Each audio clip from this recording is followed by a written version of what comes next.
Hello, first graders.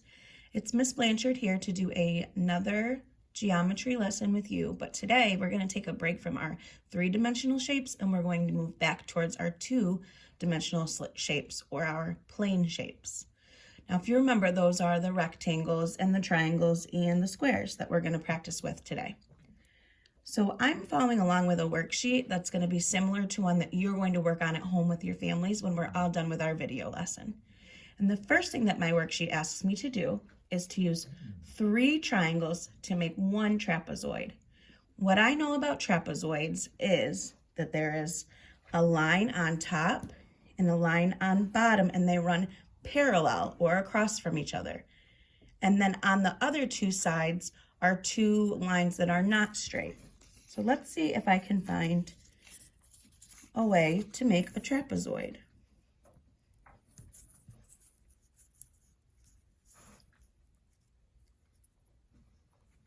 Let's see.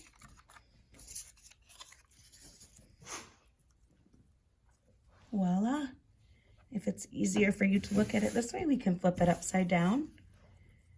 And as you can see, there are 2 parallel sides and 2 sides that are not going straight across from each other. So I was able to use 3 little triangles to make one big shape. Now, when we do that, boys and girls, it's called a composite shape. It's just when you're combining little shapes to make a bigger shape. Next, my worksheet is asking me to find some squares. So I'm going to take my 4 squares that I have here, and they want me to turn it into a larger square. So I'm going to put my 2 squares on top of 2 squares, and now I have a larger square. So again, I took 2 small shapes and I made them into one larger shape. Next, I'm going to take my trapezoid that I made out of my 3 triangles, and I'm going to add some more triangles to it to see what kind of shape I can come up with. And it looks like it's not perfect, but it looks like I was able to make a 6-sided shape, and this is called a hexagon. Next, they would like me to use 1 trapezoid, and I know now that a trapezoid looks like this. It wants me to fit a rhombus, which is like a sideways, it's like if you took a square and tilted it on its side, and a triangle. So let's just play with these for a minute and see if we can figure out. Nope, that doesn't. Making composite shapes is sometimes like a puzzle, so it's fun to put them together and see what you can make. Did I do it? I did. So using 1 trapezoid, I was able to take a triangle and a rhombus to make a hexagon. Next, my worksheet asks me to take a look at a bigger square. Notice, boys and girls, what we see on the inside of the square is a bunch more little squares. So let's count and see how many little squares made up our big square. We have 1, 2, 3, 4, 5, 6, 7, 8, 9, 10, 11, 12, 13, 14, 15, 16. It took 16 little squares to make this larger square. I want you to turn to mom or dad or one of your brothers or sisters and show them where you can find another circle. I'm going to give you a hint. If you colored in 4 little squares, then you made 1 medium-sized square.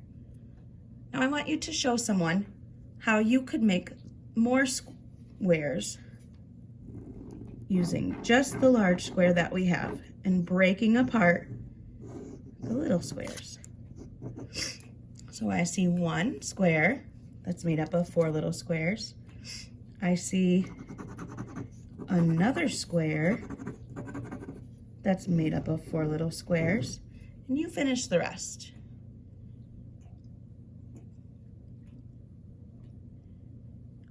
So we know that this could either be 16 mini squares or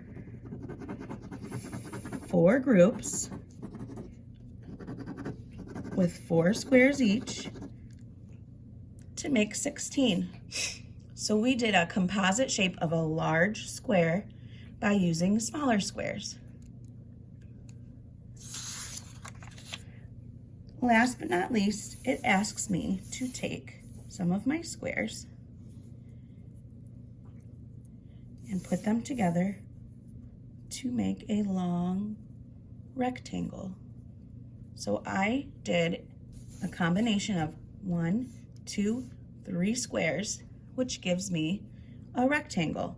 So a lot of shapes that you see, boys and girls, when you're walking around your house or you're walking outside on the street or when you're at school, a lot of those larger shapes are made out of smaller shapes. So I want you to take a piece of paper and I want you to draw anything that you like.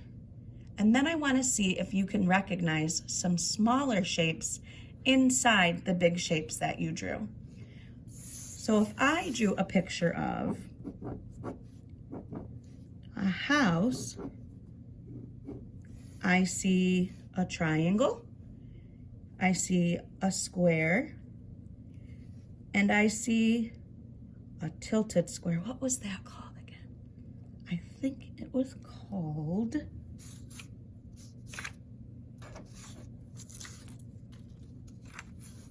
do you remember, boys and girls? Sideways, a rhombus. I see a rhombus, good job.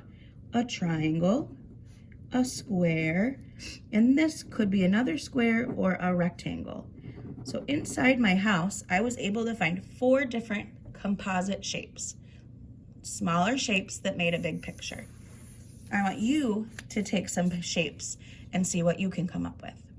I also have a worksheet for you that's going to help you practice coloring and sorting these 2D shapes and putting them together to make larger shapes. So again, today's lesson was on composite shapes, which means taking smaller shapes and turning them into a larger 2D shape. Thanks for visiting. Can't wait to see you guys soon. Goodbye.